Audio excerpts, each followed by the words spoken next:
¿Alguna vez has sentido que te estás volviendo invisible en tu propia casa? ¿Que las paredes que deberían protegerte se están convirtiendo en una jaula de cristal, donde tu nombre ya no significa nada? Esta es la historia de María, una mujer que lo dejó todo en España, por un amor que prometía ser eterno, solo para despertar, 20 años después, en una cocina de Monterrey, pidiendo perdón por existir. Pero lo que Daniel, su marido, nunca imaginó, es que detrás de esa esposa sumisa que servía el café en silencio, se escondía una mente brillante, que estaba construyendo un imperio secreto a sus espaldas. Un secreto que Daniel descubrió de la peor manera posible. Hoy, vas a escuchar cómo el miedo se convirtió en poder. Esta es la rebelión de María. Perdón. Esa palabra salió de mi boca, antes de que mi cerebro pudiera detenerla. Fue un susurro automático, un reflejo de supervivencia que me dejó un sabor amargo en la lengua, mientras recogía una cuchara de plata que Daniel había dejado caer al suelo por puro descuido. Me quedé inmóvil en el centro de la cocina, con las rodillas apoyadas en el mármol frío, mirando su espalda mientras él se alejaba, quejándose de que el café no estaba a la temperatura exacta. En ese preciso instante, entendí que me había convertido en una sombra con un acento extranjero que se desvanecía en una casa donde ya no tenía nombre, solo funciones. Para entender cómo llegué a ese suelo de mármol, tengo que llevarte de vuelta a Madrid, a finales de los años 90. Yo era otra persona. Trabajaba en una agencia de publicidad de renombre en la Gran Vía, rodeada de ruido, de ideas creativas que se convertían en campañas nacionales y de una sensación constante de que el mundo me pertenecía. Recuerdo las tardes de viernes con mis amigas, sentadas en una terraza de Malasaña, compartiendo cañas, tapas de calamares y planes que nunca terminaban. Yo tenía una voz que se escuchaba fuerte. En las juntas de la oficina, mis opiniones eran respetadas por hombres que me doblaban la edad. En mi círculo social, mi risa era el pulso de cada reunión. Tenía una independencia que jamás cuestioné, una libertad que daba por sentada como el aire que respiraba. Pero entonces apareció Daniel. Era un ingeniero mexicano, de visita por un proyecto internacional de infraestructura, con una seguridad que me resultó embriagadora. Su risa llenaba cualquier habitación, y su caballerosidad me deslumbró en un momento en que yo buscaba algo más que aventuras pasajeras. Me decía que una mujer como yo no debería estar luchando en el metro de Madrid cada mañana, que él me daría un hogar donde el sol nunca se ocultaba y donde mi única preocupación sería ser feliz. En aquel entonces, me pareció el guión de la película romántica más perfecta. Mi madre, con esa intuición que solo tienen las mujeres que han sobrevivido a guerras y carencias, me miraba con una tristeza profunda mientras yo empacaba mis libros y mis discos. María, hija, ten cuidado de no perderte en el jardín de otro. Es muy fácil entrar, pero es un laberinto salir, me dijo. Yo solo me reí. Le di un beso en la frente y le dije que estaba exagerando, que el amor era la brújula que me guiaría siempre de vuelta. El día que aterricé en el aeropuerto de Monterrey, el calor me golpeó como un muro de concreto ardiendo. Era una humedad densa, un aire que se sentía vivo y pesado al mismo tiempo, muy distinto al calor seco de Castilla. Al principio, todo era una aventura fascinante. Daniel me llevaba a comer tacos al vapor en puestos llenos de gente amable, me mostraba la imponencia de las montañas de la Huasteca y me presentaba a su familia como si yo fuera una joya de la corona española. «Mírenla, mi gallega preciosa. La mujer más inteligente de Madrid ahora es mía», decía con un orgullo que yo confundía con adoración. Conseguí un empleo administrativo pronto, en una empresa de logística, y me sentía útil. Pero Daniel empezó a escalar posiciones rápidamente en su constructora. Sus ingresos se dispararon, y con ellos apareció un deseo sutil pero firme de que yo descansara de las presiones del mundo exterior. «María, mi vida ya no tiene sentido que pases 8 horas en esa oficina por un sueldo que gastas en gasolina y ropa», me dijo una noche de verano mientras servía una copa de vino caro en nuestra nueva terraza. «Quédate en casa. Quiero que este sea tu templo. Quiero llegar del trabajo y que el caos del mundo se detenga cuando te vea aquí, esperándome. No quiero que nadie te dé órdenes. Para eso estoy yo, para proveer». Ceder fue un proceso lento, como una marea que va erosionando la costa sin que te des cuenta. Primero fue el trabajo, luego fueron mis clases de francés y después mis amistades que se perdieron en la distancia física, y en el hecho de que Daniel siempre encontraba un defecto sutil en cada persona que yo intentaba traer a mi vida.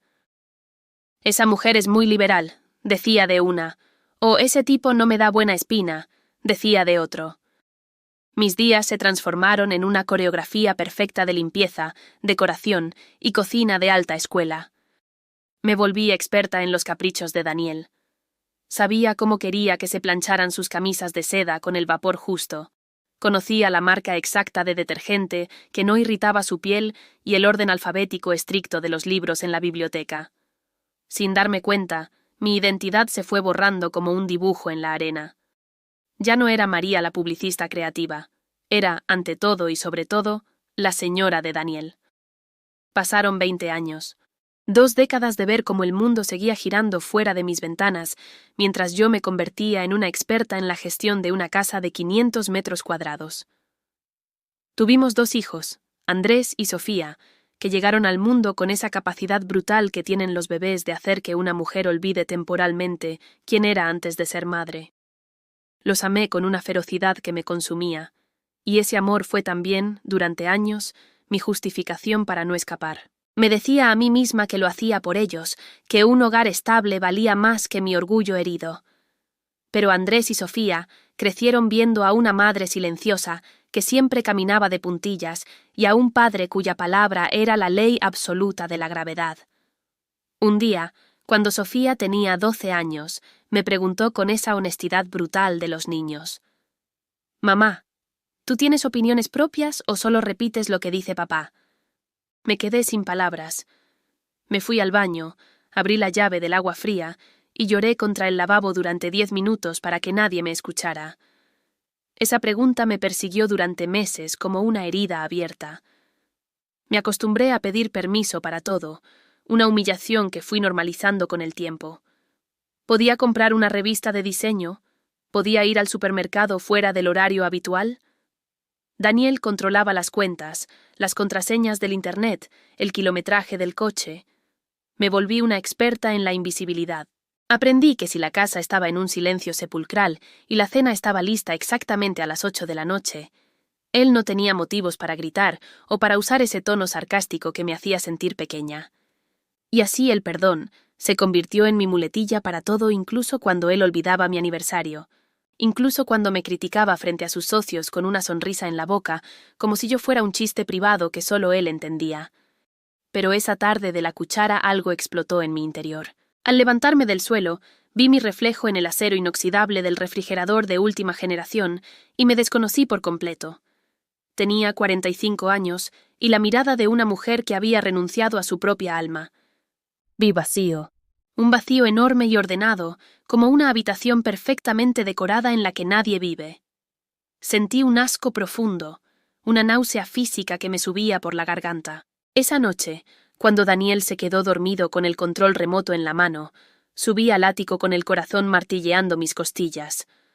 Busqué entre las cajas de recuerdos mi vieja computadora portátil, una MacBook que él me había dicho que tirara porque era un trasto viejo. La encendí. El resplandor de la pantalla en la oscuridad total de la casa me hizo sentir una descarga eléctrica que no experimentaba desde mis años en la Gran Vía. Comencé mi rebelión en las madrugadas, entre las 3 y las 6 de la mañana. Mientras el resto de la casa dormía y el silencio era absoluto, yo estudiaba. Me inscribí en cursos intensivos de finanzas corporativas, de administración de pequeñas empresas, de estrategias avanzadas de marketing digital. Mi cerebro, entumecido por años de recetas de cocina y listas de lavandería, se resistía al principio con dolores de cabeza punzantes. Lloré de frustración frente a las hojas de cálculo y las fórmulas de Excel que no lograba dominar, pero persistí con una furia silenciosa. Hubo noches en que cerré la laptop, convencida de que era demasiado tarde, de que Daniel tenía razón y que yo simplemente ya no estaba hecha para el mundo real. Me quedaba mirando el techo oscuro del ático, pensando en la María de Madrid, preguntándome si esa mujer aún existía en algún rincón de mí, o si se había muerto de hambre, esperando que yo la rescatara. Una de esas noches, después de reprobar por segunda vez, un examen de certificación de finanzas que había estudiado durante 3 semanas, apagué la laptop, bajé las escaleras en la oscuridad y me serví una copa de vino en la cocina vacía. Me quedé sentada en el suelo, con la espalda apoyada en el refrigerador frío, y pensé seriamente en rendirme. Me dije que quizás Daniel tenía razón, que quizás 20 años fuera del mercado laboral eran demasiados para recuperar, que quizás lo más inteligente era aceptar mi realidad y dejar de torturarme. Estuve así casi 1 hora, con la copa vacía en la mano y el silencio de la madrugada aplastándome el pecho. Luego recordé la cara de Sofía preguntándome si tenía opiniones propias. Me levanté, enjuagué la copa, la puse en el escurridor con cuidado para no hacer ruido y volví al ático. Me volví a inscribir al examen para la 3ª vez esa misma noche. Lo pasé 2 semanas después, con una calificación que me hizo llorar de una forma completamente distinta. Pero cada mañana volvía a abrir la laptop. Cada concepto que aprendía era un ladrillo en mi propia reconstrucción. Tenía que hacerlo en secreto total. Si Daniel sospechaba que yo estaba recuperando mi autonomía intelectual, encontraría la forma de cortarme el acceso al mundo. Era una espía, una insurgente dentro de mi propio hogar. Un día, mientras llevaba a mi hija a una clase de piano, me detuve en el pequeño negocio de mi vecina Carmen. Ella era una mujer de 40 años, con manos siempre manchadas de harina y una sonrisa que sobrevivía a todo, que vendía pasteles y servicios de banquetes, desde su garaje con una energía que avergonzaba a cualquiera, pero siempre estaba al borde de la quiebra a pesar de trabajar 16 horas al día. María, ya no puedo más, siento que el dinero se me escapa de las manos, y no sé por qué. Me confesó Carmen con los ojos rojos de cansancio y las manos envueltas en un trapo de cocina, como si necesitara aferrarse a algo. Trabajo más que nadie en esta colonia y sigo sin poder pagar la renta completa. Me armé de un valor que no sabía que poseía y le pedí que me dejara ver sus libretas de cuentas. Lo que vi fue un desastre administrativo, pero también una oportunidad de oro. Esa noche, bajo la luz tenue de una lámpara en el ático, analicé cada factura de Carmen. Descubrí que sus proveedores le estaban robando en el pesaje de la harina, que sus precios no cubrían ni el costo del gas y que no tenía idea de lo que era un margen de utilidad real. Le diseñé un plan de costos quirúrgico, le busqué proveedores directos en el mercado de abastos y le armé una estrategia de redes sociales para captar clientes de alto nivel en las zonas ricas de la ciudad. 2 semanas después, Carmen me llamó gritando de pura euforia. «María, por primera vez en mi vida tengo ganancias reales. Pagué la renta y me sobró dinero para el colegio de mis hijos. ¿Cómo puedo pagarte esto?» Me quedé un momento en silencio, sosteniendo el teléfono contra la oreja en la oscuridad del ático, con Daniel durmiendo 2 plantas abajo. Sentí algo que no había sentido en 20 años, que yo valía algo. No como esposa, no como madre, no como administradora de una casa cara. Valía como cerebro, valía como profesional. Ese fue el nacimiento de mi imperio clandestino. Carmen, agradecida, me recomendó con la dueña de una papelería escolar, y ella, a su vez, con la propietaria de una estética que tenía deudas impagables. Pronto, mis mañanas estaban cronometradas al segundo. Me reunía con mis clientas en cafeterías, en centros comerciales, donde sabía que Daniel nunca pondría un pie, o hacía asesorías por Zoom en los breves lapsos en que la casa estaba vacía. Empecé a cobrar honorarios profesionales. No eran sumas astronómicas al principio, pero para mí representaban la libertad en estado puro. Guardaba el dinero en efectivo en una caja metálica de galletas, oculta detrás de unos libros de ingeniería vieja en el ático que Daniel jamás tocaba. Tocar esos billetes, ganados con mi inteligencia y mi esfuerzo, me devolvía la sensación de que mi vida tenía un propósito más allá de servir platos calientes. La doble vida era un ejercicio de agotamiento mental extremo. Tenía que borrar cada rastro de mi actividad digital antes de que Daniel llegara. Tenía que asegurarme de que mi ropa no oliera a oficina o a café de calle. Tenía que estar en la cocina media hora antes de su llegada habitual, con el delantal impecable y el aroma de la cena inundando la casa para disipar cualquier sospecha. Mi mente habitaba 2 galaxias distintas. En una era La Española, una consultora de negocios temida por los proveedores y respetada por las mujeres emprendedoras de Monterrey. En la otra era la sombra sumisa que no sabía cómo usar el control remoto del aire acondicionado para que Daniel no pensara que yo tenía iniciativa. La adrenalina me mantenía despierta, pero el miedo constante a ser descubierta me robaba el sueño y me hacía saltar ante cualquier ruido extraño en la puerta. Recuerdo vívidamente una mañana en que Daniel regresó de improviso porque se sentía indispuesto. Yo estaba en medio de una auditoría financiera por videollamada para una pequeña fábrica de calzado. Escuché el motor de su camioneta en la cochera y sentí que el corazón se me iba a salir por la boca. «Tengo que cortar. Emergencia familiar», le dije a la clienta mientras cerraba la laptop de un golpe seco y la deslizaba debajo de una pila de toallas recién lavadas. Entré a la cocina a toda prisa, tomé un cuchillo y empecé a picar cebolla con una velocidad frenética, dejando que las lágrimas reales de pánico se confundieran con las de la verdura.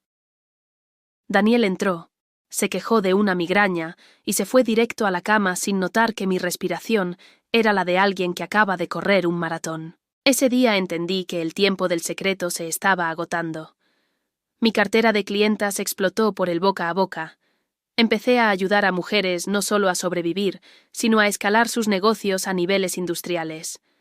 Pero no todo fue éxito. Hubo una clienta, Verónica, dueña de una pequeña cadena de papelerías escolares, a quien le diseñé una estrategia de expansión que sobre el papel era impecable. Le recomendé abrir una tercera sucursal en una zona que yo había analizado durante semanas, convencida de que la demanda estaba ahí. Verónica confió en mí completamente, invirtió todos sus ahorros y pidió un préstamo. 3 meses después, la sucursal estaba perdiendo dinero. Había cometido un error que cualquier consultora con experiencia de campo habría evitado. Analicé los datos del mercado, pero no fui físicamente al lugar. No vi que a 2 cuadras estaba por abrir una papelería de cadena nacional con precios que Verónica jamás podría igualar. El día que Verónica me llamó llorando para decirme que tendría que cerrar la sucursal y que no sabía cómo pagaría el préstamo, sentí que el suelo se abría bajo mis pies.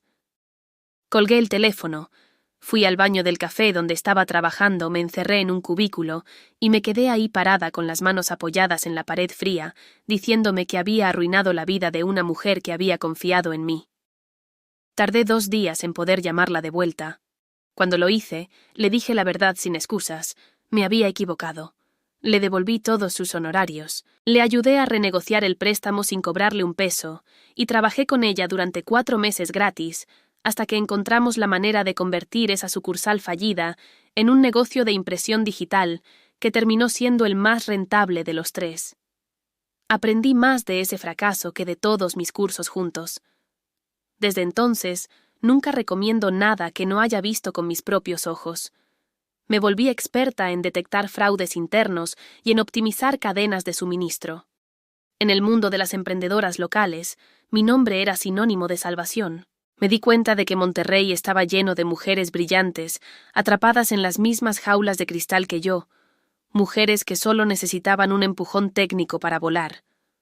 Mi trabajo se convirtió en mi religión, en mi forma de redimir los 20 años de silencio. Pero en casa, el aire se volvía cada vez más denso, cargado de una electricidad estática que presagiaba una tormenta histórica. Daniel, un hombre acostumbrado a dominar cada centímetro de su entorno, empezó a notar cambios sutiles que no le gustaban. Mi mirada ya no caía al suelo tan rápido. Mi tono de voz había recuperado una firmeza que él consideraba rebeldía, y mis respuestas a sus órdenes eran cortas, precisas y sin excusas. Una noche me preguntó, con ese tono que usaba cuando quería que yo me encogiera, por qué últimamente parecía distante. Le dije que estaba cansada. Era la primera mentira directa que le decía en 20 años, y me supo a victoria. La explosión definitiva ocurrió un jueves de tormenta eléctrica, de esos donde el cielo de Monterrey parece que se va a caer sobre las montañas.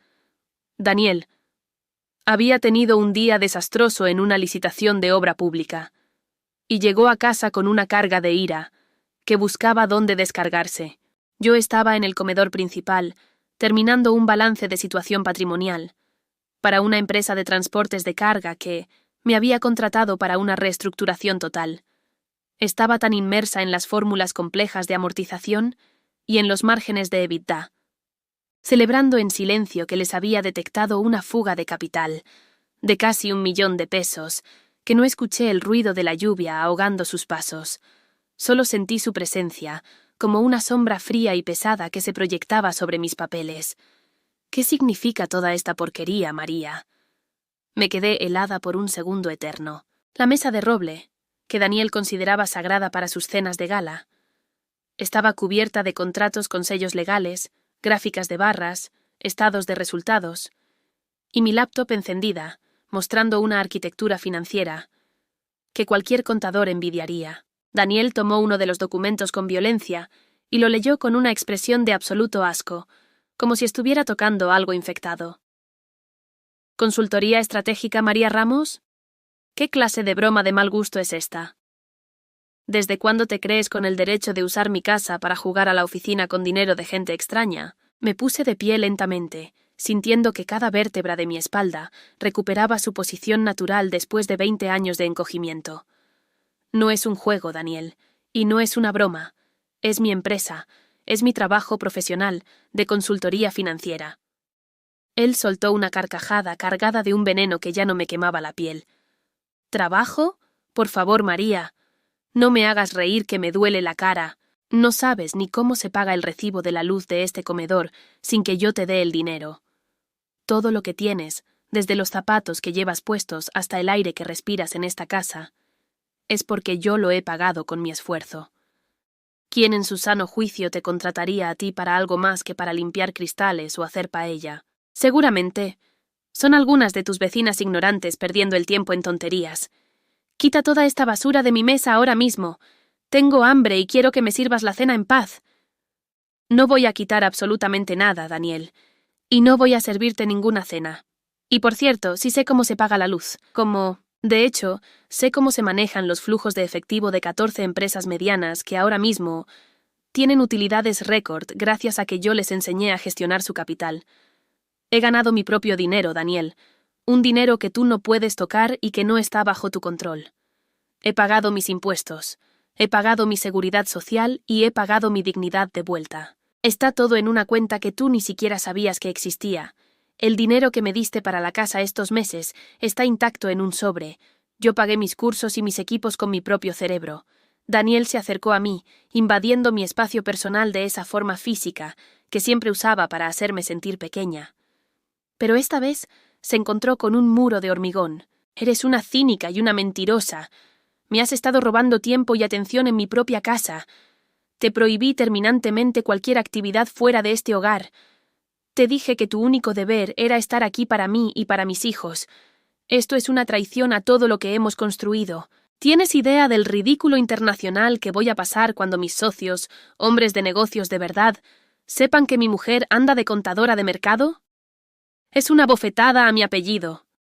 Lo que piensen tus socios, esos hombres mediocres que solo saben hablar de coches y de quién tiene el reloj más caro, me importa una soberana mierda, Daniel. Lo que me importa es que durante 2 décadas me convenciste de que yo era un cero a la izquierda sin tu billetera. Me arrancaste mi carrera en Madrid, me aislaste de mis amigos y me quitaste hasta el derecho a opinar sobre la educación de mis hijos. Pero cometiste un error de cálculo fatal. Pensaste que podías apagar mi mente solo porque me habías quitado el sueldo. Y hoy, mi capacidad intelectual vale en el mercado mucho más de lo que tú estás dispuesto a reconocer. No soy tu empleada doméstica de lujo, Daniel. No soy tu trofeo español. Soy una consultora senior y no necesito tu permiso para facturar, ni para existir, ni para ser libre. Él intentó cerrar la laptop de un manotazo violento, con esa furia que siempre le funcionaba para callarme, pero yo fui más rápida y le sujeté la muñeca con una fuerza que lo dejó mudo de la impresión. Ni se te ocurra tocar mi equipo. Si tocas una sola tecla de mi trabajo esta misma noche, salgo de esta casa con mis hijos, con mi dinero y con una demanda de divorcio que te va a costar la mitad de esa constructora que tanto presumes. Y créeme, Daniel, sé exactamente cuánto vale tu empresa, porque yo misma hice la auditoría de tus cuentas públicas el mes pasado por pura curiosidad. Sé dónde están tus deudas y sé dónde están tus sombras. Así que piénsalo 2 veces, antes de intentar intimidarme otra vez. Daniel se quedó petrificado, con el brazo suspendido en el aire. Nunca, En 20 años de matrimonio, había visto a la mujer que tenía enfrente. Vio en mi mirada un acero frío que no admitía negociaciones. Vio que la sombra sumisa que pedía perdón por una cuchara en el suelo había muerto definitivamente bajo la lluvia de esa tarde. Ese fue el momento en que el eje de rotación de nuestra familia cambió para siempre. Él pasó de la ira volcánica a un desconcierto patético, y finalmente a un silencio hosco de derrota. Pero yo no retrocedí ni un milímetro. Al día siguiente, a las 8 de la mañana, salí de la casa vestida con un traje sastre azul marino impecable, tacones altos y un maletín de piel que yo misma me había comprado. No le pedí el coche, pedí un transporte privado que pagué con mi propia tarjeta. Daniel me miraba desde la ventana de la cocina con una taza de café en la mano, con la expresión de un hombre que acaba de ver a un fantasma cobrar vida y marchar de casa. Voy a mi oficina, Daniel. Regreso cuando termine mis pendientes. Si tienes hambre, el servicio a domicilio funciona perfectamente en esta colonia. Le dije antes de cerrar la puerta. El proceso de transición fue un infierno de meses. Él intentó todas las tácticas del manual del manipulador. El chantaje emocional diciendo que los niños sufren por tu ausencia, la indiferencia gélida e incluso intentos de seducción barata para volver a ser los de antes. Hubo una noche, a las 3 semanas de la confrontación, en que casi cedí. Daniel llegó a casa sin hacer ruido, entró a la cocina donde yo estaba preparando café y se sentó frente a mí sin decir nada durante varios minutos. Cuando levantó la vista, tenía los ojos rojos, no de rabia, de algo que yo no le había visto nunca. Me dijo, con una voz que sonaba genuinamente rota: María, tengo miedo de perderte. No sé ser diferente, pero tampoco sé estar sin ti. Me quedé paralizada, porque eso era exactamente lo que había esperado escuchar durante 20 años. Y en ese momento, una parte de mí, la parte que todavía lo amaba con una obstinación que me avergonzaba, quiso cruzar la cocina y decirle que todo estaba bien, que podíamos volver, que yo podía ser más flexible. Estuve a punto, literalmente a punto. Pero entonces miré mis manos sobre la mesa, las mismas manos que habían recogido cucharas del suelo pidiendo perdón, y me pregunté cuántas veces en 20 años me había dicho algo parecido, y cuántas veces las cosas habían cambiado de verdad. La respuesta fue 0. Le dije: si tienes miedo de perderme, aprende a merecerme. Eso es lo único que puedo ofrecerte. Y me fui a dormir. Esa noche no dormí nada, pero tampoco retrocedí. Andrés, que entonces tenía 17 años, fue el primero en entender lo que estaba pasando. Un domingo por la mañana, se sentó a mi lado en la cocina mientras yo desayunaba sola y me dijo, sin preámbulos: «Mamá, no sabía que eras tan chingona». Me reí tanto que se me salieron las lágrimas, las primeras lágrimas de risa que derramaba en años. Sofía tardó más en procesar el cambio. Estaba acostumbrada a la dinámica del hogar, y la nueva versión de su madre la desconcertaba. Pero un día llegó de la escuela con una tarea de orientación vocacional y me pidió que le contara cómo había construido mi empresa. Se la conté toda, sin filtros, desde el ático hasta la caja de galletas. Cuando terminé, me miró con unos ojos enormes y me dijo: «Quiero ser exactamente como tú». Ese día entendí que recuperar mi vida no solo me había salvado a mí, les había dado a mis hijos un mapa diferente del mundo. Pero yo ya no era la de antes. Yo era la de siempre, la de Madrid, pero con 20 años de experiencia en observar cómo funciona el poder desde las sombras. Le enseñé a Daniel a usar la lavadora, le obligué a ir a las juntas escolares de los niños y le dejé claro que la administración de la casa se dividía al 50% a partir de ese instante. Hubo gritos, hubo amenazas de separación, pero cada vez que él intentaba levantarme la voz, yo le respondía con un análisis financiero de su propia realidad. Ya no podía decirme que yo no entendía el mundo, porque mi agencia de consultoría estaba facturando más que muchas de las subcontratistas que él empleaba. Con el paso de los meses, mi consultoría se transformó en una agencia boutique de prestigio en el sector financiero de Monterrey. Contraté a 3 mujeres que, como yo, habían sido obligadas a dejar sus carreras por matrimonios asfixiantes.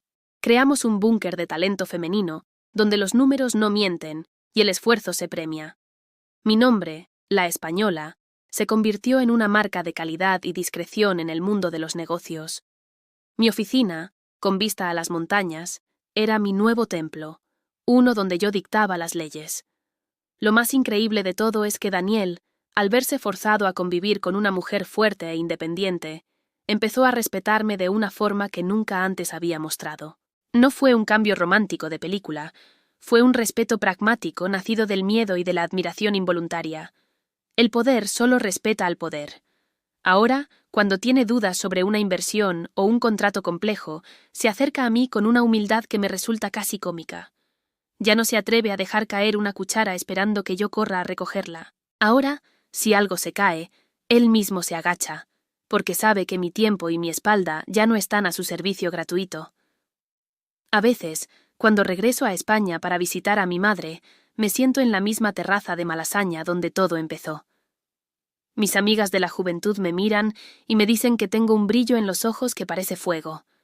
Yo les digo que ese fuego es el que usé para quemar la jaula de cristal en la que viví 2 décadas. Mi madre, que ya tiene el pelo completamente blanco y camina despacio pero sigue teniendo esa mirada que lo ve todo, me toma la mano y no dice nada. No hace falta. Ella lo supo siempre. Yo miro hacia atrás a esa María que lloraba en el ático a las 3 de la mañana frente a una pantalla vieja y le doy las gracias infinitas por no haberse rendido, por haber creído en su propio cerebro, cuando el mundo entero le decía que su única función era ser una buena esposa. Si hoy me escuchas y sientes que tu voz es solo un susurro, que nadie oye, si sientes que eres una extraña en tu propio hogar y que tus sueños se están llenando de polvo en un rincón del closet, quiero que me escuches bien. Nunca es demasiado tarde para encender la luz. No importa si tienes 30, 50 o 70 años, tu inteligencia no tiene fecha de caducidad, tus talentos no se borran por lavar 1000 platos o planchar 10.000 camisas. Solo necesitas una chispa de rabia sagrada para empezar a reconstruirte en la oscuridad, ladrillo a ladrillo. No esperes a que alguien te dé el permiso para ser libre, porque la libertad no se pide, se toma por asalto.